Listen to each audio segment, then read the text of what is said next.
algo fundamental del ser humano es saber quién soy yo, ¿verdad? Igual pasa quién soy yo dentro de un contexto social, aunque el contexto social sea muy pequeño, ¿verdad? Entonces, es una tendencia que vamos a ver a lo largo de la historia, porque siempre los seres humanos, precisamente en ese proceso de reflexión, quién soy yo y quién soy yo dentro del contexto social, siempre va a haber elementos que marcan la diferencia. Lo que cambia históricamente es la manera en que se expresa esas diferencias. Así que habrá en el pasado, la tenemos ahora y la tendremos en el futuro, porque es inherente al ser humano identificarme yo y diferenciarme del otro.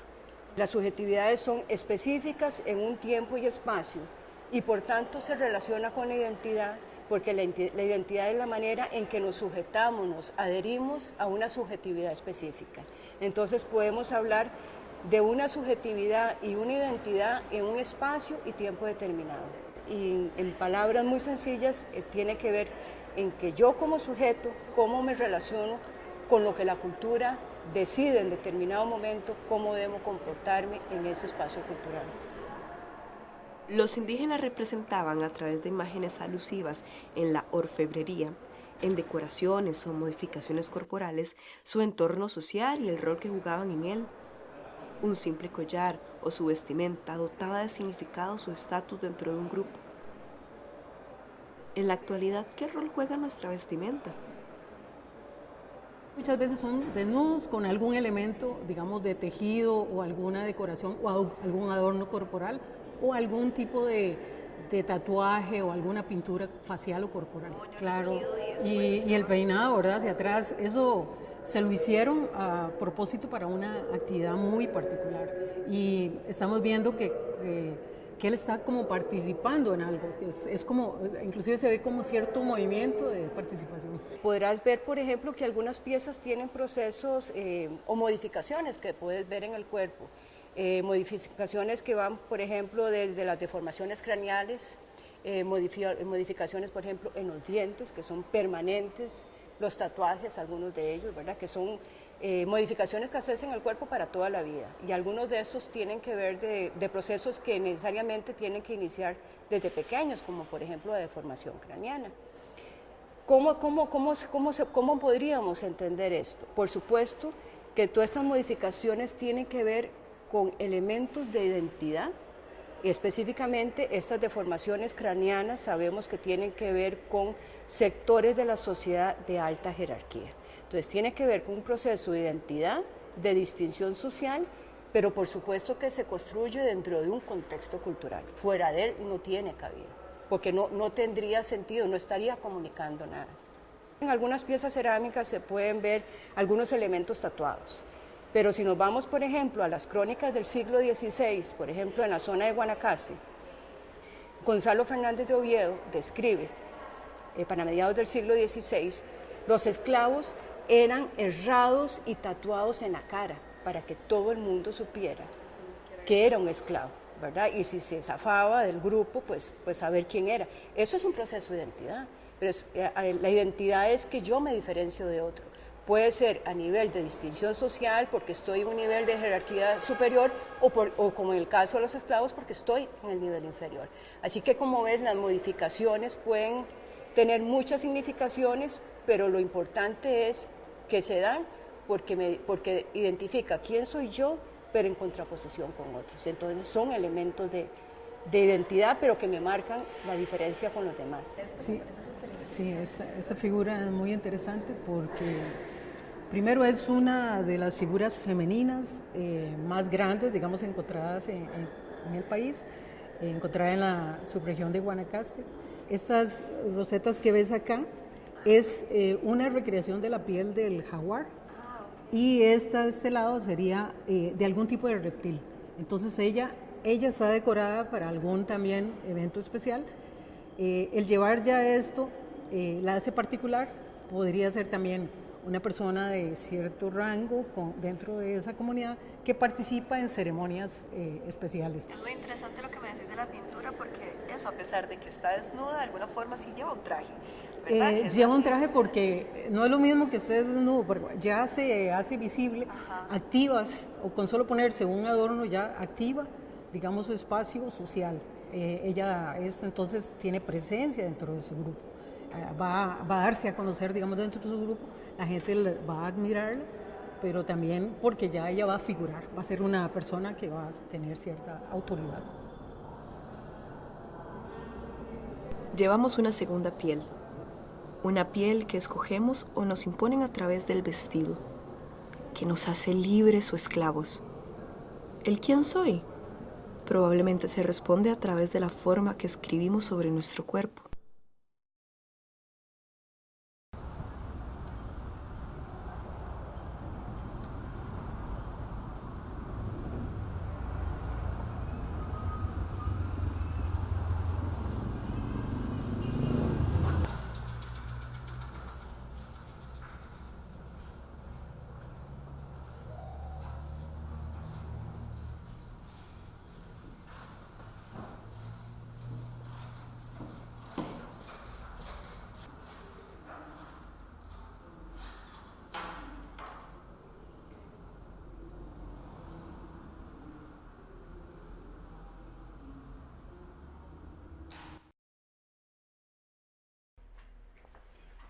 Camilo, Hola. ¿cómo estás? ¿Qué tal? Muy bien, Gaby, mucho gusto. Mucho gusto. Qué bueno que pudiste venir. El problema de la subjetividad se refiere en términos generales al asunto de la identidad, la forma de ser de los distintos individuos en sociedad, en la cultura. No hay subjetividades sin cuerpos, no hay identidades sin cuerpo, todos encarnamos una subjetividad, tenemos una subjetividad que se despliega o se manifiesta a través del cuerpo. Y por ende creo que para poder pensar las distintas subjetividades, las distintas formas de ser de las personas en la sociedad, hay que pensar también el problema del cuerpo. Una de esas manifestaciones que tiene el cuerpo en la cultura, uno de los recursos que tiene el cuerpo para presentarse socialmente y desenvolverse socialmente es el vestido. El cuerpo adquiere esos modos y esas formas de desenvolverse en el espacio debido a la vestimenta. Digamos que la vestimenta es uno de los recursos culturales a través de los cuales la cultura imprime en el cuerpo formas.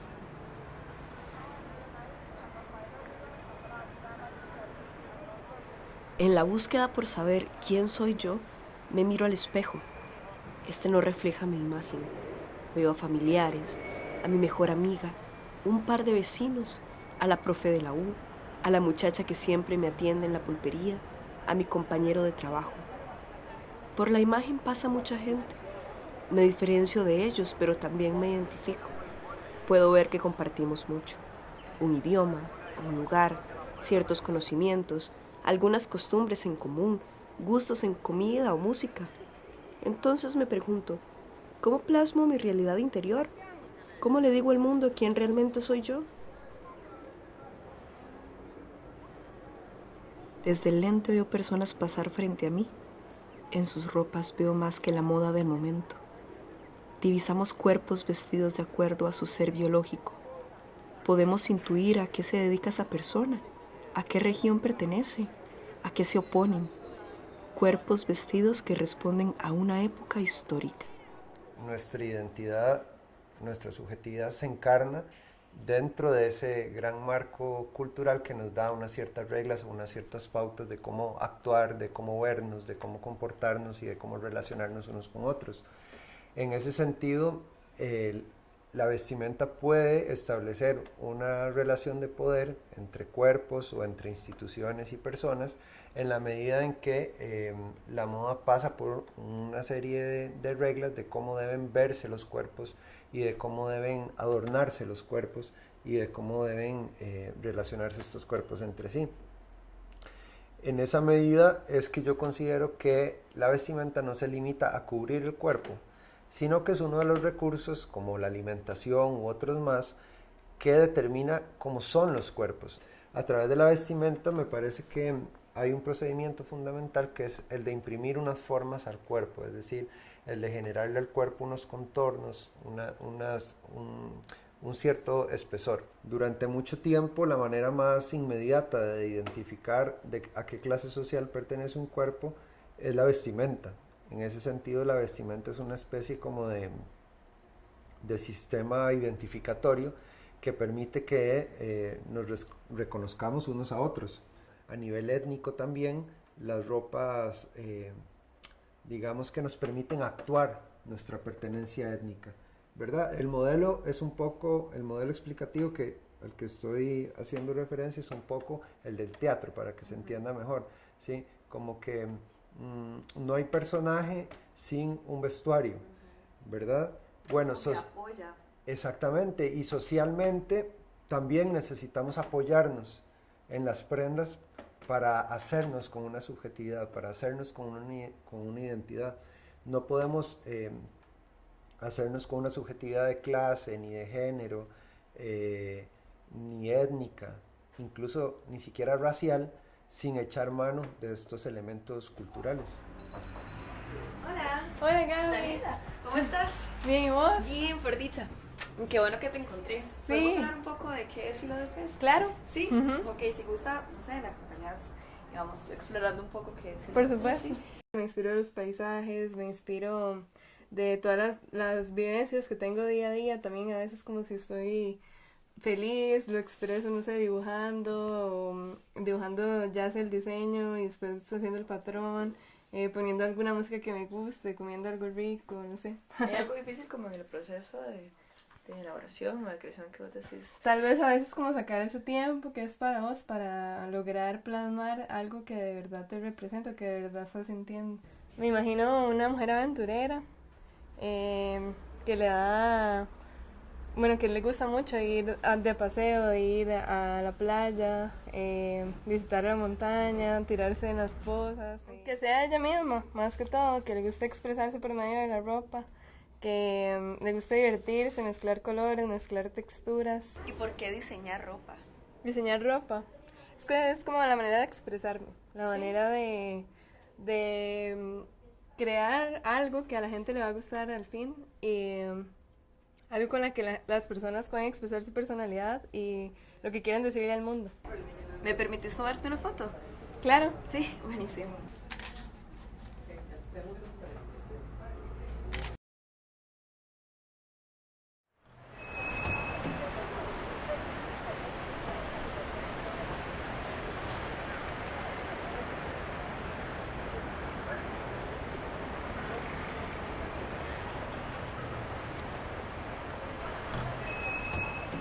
A nivel de género es donde la cosa quizás se torne más rica y más complicada al mismo tiempo. En la medida en que solemos pensar que poseemos un género que está dado por la biología y sin embargo lo cierto del caso es que no podemos actuar nuestro género sin echar mano de la vestimenta de alguna manera. Como se supone que hay unas prendas que pertenecen a un género.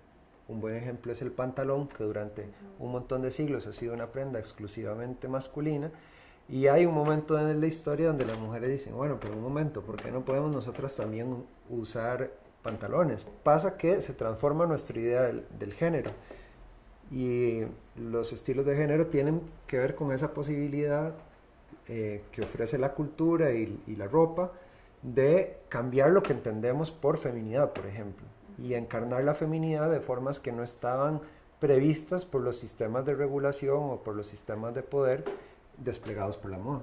Hay estilos vestimentarios que echan mano de elementos andróginos, es decir, de combinatorias entre masculinidad y feminidad, y la androginia precisamente viene dada por ese impulso de borrar los géneros en el propio cuerpo, ¿verdad? De no encarnar de forma unilateral la masculinidad o la feminidad, sino de combinar elementos vestimentarios que diluyan o complejicen esos géneros. Hay otras manifestaciones culturales más en la que lo andrógino aparece como una forma de interrogación, como una forma de crítica o como una forma de problematización o de crítica a los roles de género establecidos y a las formas clásicas de usar la ropa.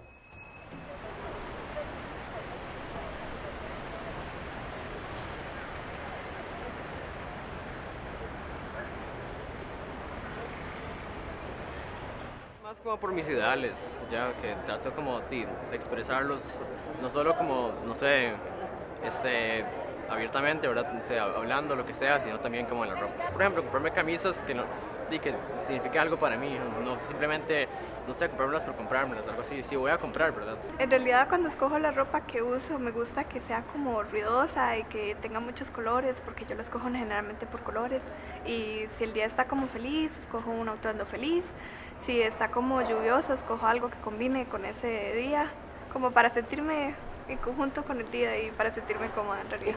Por ejemplo, a mí me gusta mucho el color negro, pero me gusta siempre vestirme de negro y usar un poco de color para que el color resalte. Son como cosas ya que me gusta como aplicar a la hora de vestirme. Pero en lo general es para sentirme cómoda, o si también hay días en los que digo, quiero vestirme de los 90 y me visto de los 90. Es como cosas ya de tal vez como pasatiempos. Sí puede ser que de la moda en el momento escoja cierta ropa, pero sí, digamos que sí siento que sí estoy influenciado por la ropa que venden. Toda la vida he andado en jeans y eso es como de lo normal para mí. Ajá. Además que por mi tipo de trabajo yo no necesito andar así como vestirme para ir a una oficina o eso. Me gusta la ropa simple y cómoda, en especial como para venir a la U, pero siempre me he visto como simple, tal vez de colores como blanco y negro, no muy llamativo. Yo empecé a vestir así cuando patinaba, porque era algo más como de grupo. Entonces mis compitas, bueno, hubo un tiempo que era más tubo, entonces vestíamos más tubo, los pantalones y las chemas más largas. Pero después empezamos con más flojos los pantalones y las chemas más cortillas.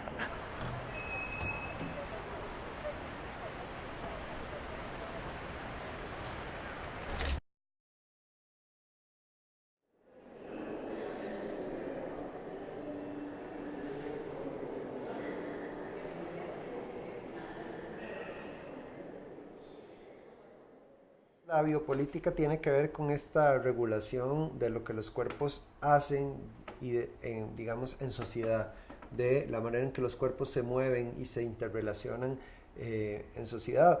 Uno pensaría que en las sociedades modernas, dado que nos basamos en principios democráticos de igualdad y etcétera, la forma en que los cuerpos se ven tendría que pertenecer a un segundo o tercer orden, pero si nos ponemos a pensar, realmente este tipo de prácticas como las del acoso callejero, en el fondo están cimentadas en la misma lógica, en la misma sensibilidad de permitirle a unos cuerpos hacer unas cosas e impedirle a unos cuerpos hacer otras por solo la forma en que están vestidos esos cuerpos. La vestimenta se utiliza o se emplea como un mecanismo de transformación social. Y bueno, y hay ejemplos también de las vanguardias, ¿no? Por ejemplo, qué sé yo, el punk y otros movimientos contraculturales también echan mano de la vestimenta como un rasgo estilístico para desplegar o utilizar un tipo de subjetividad social que no se limita a disentir o a criticar las formas establecidas, sino que se atreve también a proponer otras maneras de ser cuerpo, otras maneras de usar y de emplear el cuerpo y las prendas que, como era desde este punto de vista, desde mi punto de vista, forman parte del cuerpo también, no son un añadido externo, sino que conformamos una unidad con esas prendas. Las vanguardias y otros movimientos contraculturales fundamentalmente lo que han propuesto es un tipo de rebelión más orgánica, que pasan por la sexualidad, que pasan por el uso del cuerpo, que pasan por la forma en que el cuerpo se ve. En ese sentido, me parece que los estilos son una buena forma de criticar y de discutir prácticas de poder que suelen estar como muy instaladas socialmente. Y al mismo tiempo es una forma de transformarnos a nosotros mismos, que me parece que es en el fondo algo muy interesante que tiene la vestimenta. No se trata solo de lo que podemos cambiar apelando a nuestros cuerpos y a nuestras prendas, no solo se trata de lo que podemos cambiar hacia afuera de nosotros, sino también se trata de ver hasta qué punto podemos ser diferentes. El hecho, por ejemplo, de los piercing, de los tatuajes, es algo que es heredado, o sea, es que qué más ser yo que poder tener, digamos, el derecho de poder modificar mi cuerpo. pues actualmente los contextos sociales nuestros lo permiten. Y ahora se ve como algo que yo tengo dominio sobre mi cuerpo y que también identifica quién soy yo, ¿verdad? Pero siempre está construido dentro de un espacio social. Lo que hace es que estas tendencias o modas, uno puede decir, bueno, es que antes había, sí, pero en otros contextos sociales. Tal vez la significación actual es diferente, pero como tendencia ha existido en toda la historia de la humanidad. Pensar en el vestido es pensar en el cuerpo, es moldearlo, es disfrazarlo para el mundo. Es decir, a quien respondo ante este orden externo es político, es un código, es adaptación, es revolución.